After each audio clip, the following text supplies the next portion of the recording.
Yo, what is up, Crocs and clan members, anime fans, and other folks on this video? I'm SoresanCrockxen, and today we're going to be doing another anime time with Soresan, and today's topic is going to be Higurashi no Naku Koro ni Kai. Let's go.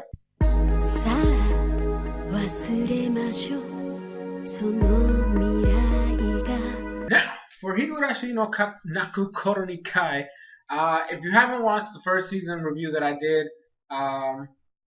I wish I could do annotations right now, but I'll probably leave a link in the description so you guys go check that out as well. Season 2, I honestly, when I saw the whole Kai thing, I honestly thought of the whole, rehashing the original season, like redoing it. That's what I thought, but it's actually not. It's actually a continuation of the first season, which I prefer that way anyways. And I'm really glad I stuck with it because this season was so much better than season 1, and I was actually able to handle it. It's a lot more intriguing in the way that they present the stories. The stories are longer because back in the first season, most of the stories were 4 episodes long, so there wasn't really a lot of time to stretch it out. There was only a few exceptions where that happened. And it's usually like stuff from the past. Like it would be like something that happened before the actual story. We would get that episode before, and then the story would happen. If you guys don't know what Higurashi is, it's kind of a horror psychological anime where essentially they're kind of in a loop, in the sense that they're repeating the same. I think it's like 2 weeks. Around 2. I think it's around 2 weeks of their lives, and there's only really one. In this season, they introduced another one. 2 characters that kind of actually know what the heck happened in the previous life.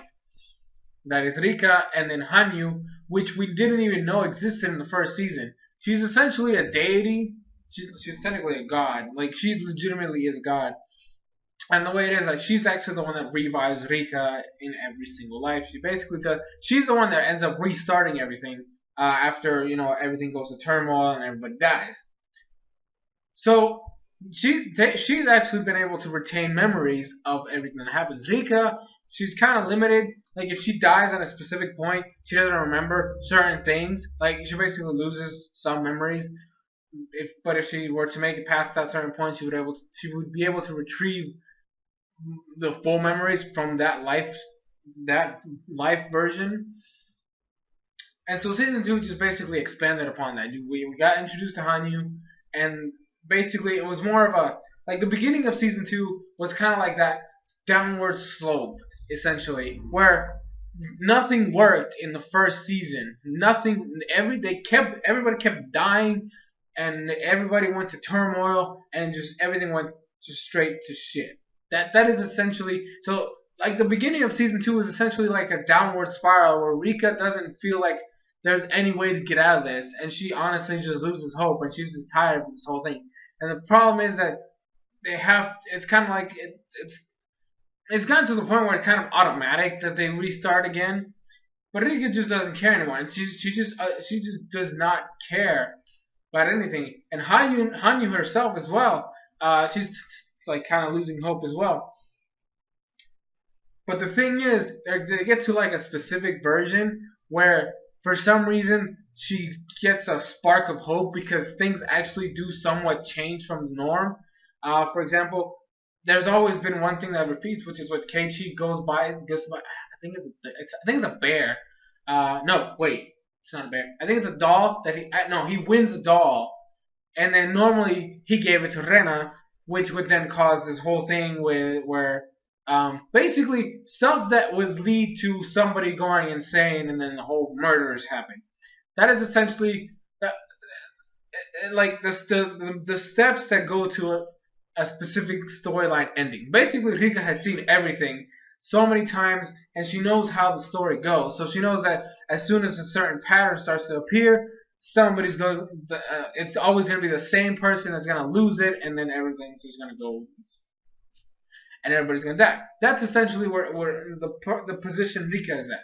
Now, in this version, Keiichi doesn't give the doll to Rena. He gives it to Mion, And then, so that's already a change from the original. So that means that there's hope there. And then there's other little tidbits that start happening where normally somebody would go insane, but then, or it's going to lead up to the person going insane, but then because something changes, it doesn't happen. Now the ending of that story is essentially, Rena actually goes insane. It kind of went another storyline to where at this point Rena would be going insane. And then Keiichi actually saved her from going insane. The problem was that everything else still happens. Rena's the only survivor because she was basically taken out of the city or out of the village.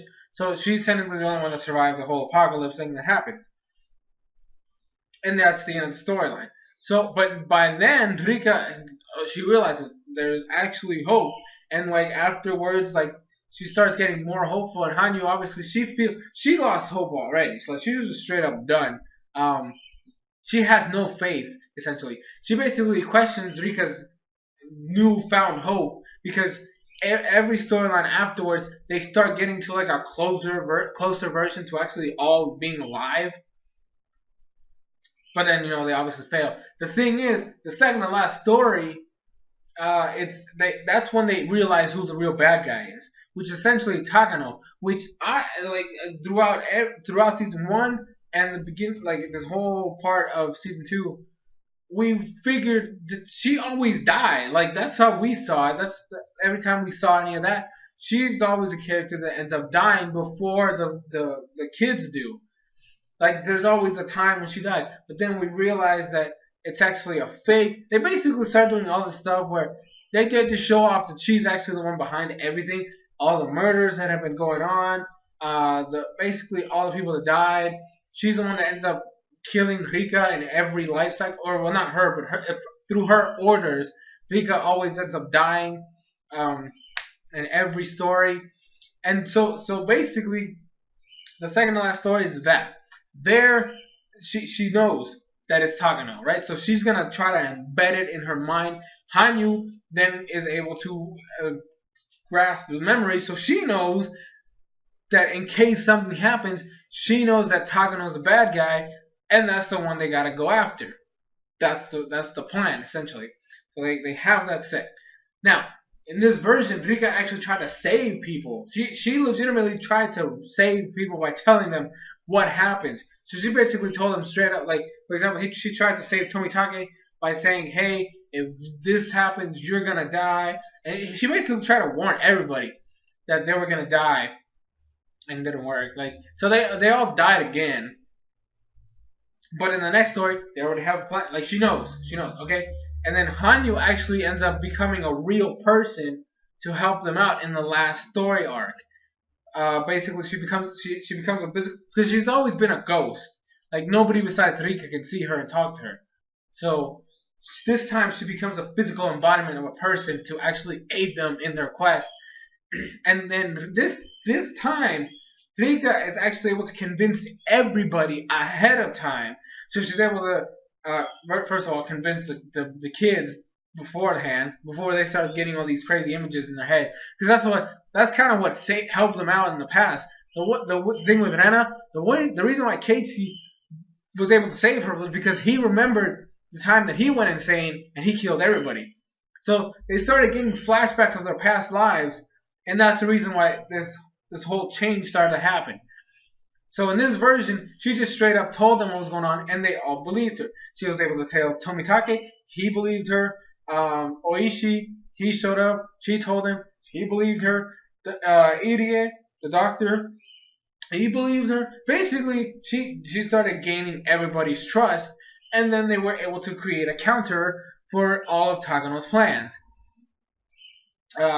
Also, it kind of helped that Asaka showed up, which is the guy that she told in the prior to the storyline thing, that he was investigating the village, and then she told him that he needed to go back home to save his wife because his wife was gonna die if he wasn't there. But that guy, right, the detective, the private detective, he shows up and he actually proves that Rika she saw everything that was gonna happen, which to be quite honest, she just knew because she's reborn type of thing, so she knows that everything happens. So it was kind of like he can actually helps convince the like Oishi, for example, that she had visions of all the murders that took place in the 5 year span before the actual story. So they're all convinced that they're all going to work together. They actually set up a very detailed and just so well structured plan that they execute. They actually end up throwing off Tagano and the Yamanui to an extreme level. Like they end up faking Rika's death, like making it look as legit as possible. Have like police reports and everything, and like freaking a coroner signature. They basically got everything. And then like they're over there like what? No, that's impossible. Because the thing is like if Rika dies, 48 hours later, the disease, the virus that all the people in the village have will activate, and that's when they all go crazy. So they have to implement a country rule where they gotta seclude the village and basically murder everybody, which is the massacre that happens in every storyline. So they started going insane because in the report it said that even though the body was just recently found, the person, Rika, had been dead 48 hours prior. And since there was nothing going on in the village, the people who had hired Tagano to do this whole thing basically started questioning whether this was even a real thing. So they started going into the disarray. Of course, Tagano, because she's Tagano, she kept pushing forward because she knew that this was fake, she knew that she was alive, and then basically it became this confrontation between the kids and like everybody that was involved against Tagano and her squad, and it was the most epic finale. I gotta say that was the most epic finale I'd ever seen. The way they planned everything out so well, like even things that sometimes they just came up with on the fly, and it ended up helping them out. Also, I think it's ironic that because the one thing that we never understood is what the heck ever happened to Satoshi. Like we always saw his storyline, like we knew who he was, but we never understood where the heck he went. So I was like, okay, so does he have to survive too for this whole thing to have a happy ending? Apparently, the dude never died and the dude never disappeared. He was actually under their noses the whole freaking time. Granted, he's still not in the most balanced condition to be out in public right now. Like, because he actually has the virus. The disease is active in his body, so he's technically in a coma type of situation. They basically have him in a coma so he doesn't kill himself. But he's alive. Everybody's alive. Everybody survived this whole storyline, and I'm glad I stuck through. I really enjoyed this. I know that there's I don't know if I should call them seasons, but they're like I'm gonna say mini seasons. So I'm gonna watch them and I'm gonna review them separately as well. I think it's like Rei and then Kiri or something like that. They have really weird names. But I'm gonna watch those obviously, and then I'm gonna make the reviews for them and everything. There was an OVA. I watched it, but it's not really relevant, so you don't have to watch it. It has actually nothing to do with the story, and it's an OVA. They never have anything to do with the story, but it was a nice little tidbit. It was kind of like it felt like it was a Halloween special, to be quite honest. But it was nice. Like I said, I personally suggest you watch season 2. You watch the show. I'm actually glad that I decided to continue watching it because I'm really liking it a lot right now. But anyways, guys, that's gonna be it for this video. Like I said, I'm gonna shoot for putting the link in the description so you can watch the first season review. Also, I'm gonna leave a link down there for a straw poll. In case I don't know if you guys watch my playthroughs, but I have a straw poll in the video link. I'm gonna leave the link to the video so you guys go check it out, and it'll explain exactly what the straw poll is all about. So you can go there, and then the straw poll will be in the description of said video, and then you can vote. But anyways, guys, that's going to be it for this video. Thank you guys so much for watching. I'm SoresanCrockxen, and I'll see you guys in future videos.